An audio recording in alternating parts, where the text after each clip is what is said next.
Paper disc ఈ చెక్క ముక్కని కట్ చేస్తుందా? పదండి తెలుసుకుందాం. సో మన దగ్గర అయితే ఇప్పుడు 3 డిస్కులు ఉన్నాయి. 3 డిస్కులు తయారు చేసా.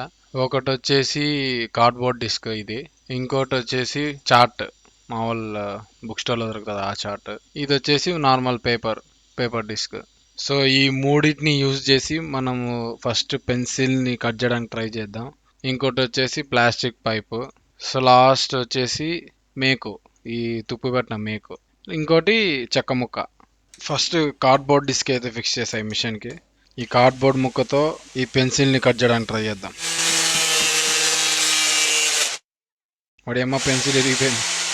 పర్లేదు ఫ్రెండ్స్, పెన్సిల్ అయితే సగం వరకు కట్ అయిపోయింది చూడండి.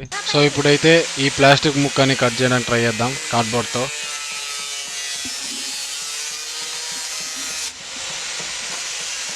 వాడేమో బాగానే కట్ అయిపోతుంది ఫ్రెండ్స్ దీంతో.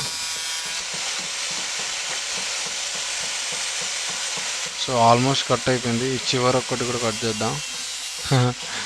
కట్ అయిపోయింది. సో ప్లాస్టిక్ పైప్ అయితే మొత్తానికి కట్ అయిపోయింది. సో చివరిగా ఈ కార్డ్బోర్డ్తో ఈ చెక్క ముక్కని కట్ చేయడానికి ట్రై చేద్దాం.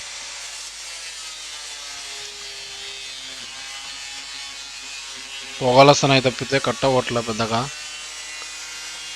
డిస్క్ కూడా మొత్తం అరిగిపోయింది. సో కార్డ్బోర్డ్ బ్లేడ్ అయితే చెక్క ముక్క దగ్గర ఫెయిల్ అయిపోయింది. సో చూడండి, స్టార్టింగ్ కొంచెం ఊరికే అట్లా లోతుగా కాటపడింది అంతే. పేపర్ డిస్క్, చార్ట్ డిస్క్ రేపు వీడియోలో చూద్దాం. వేచి ఉండండి, సబ్స్క్రైబ్ చేసుకోండి, గంట సింబల్ మీద సుత్తెతో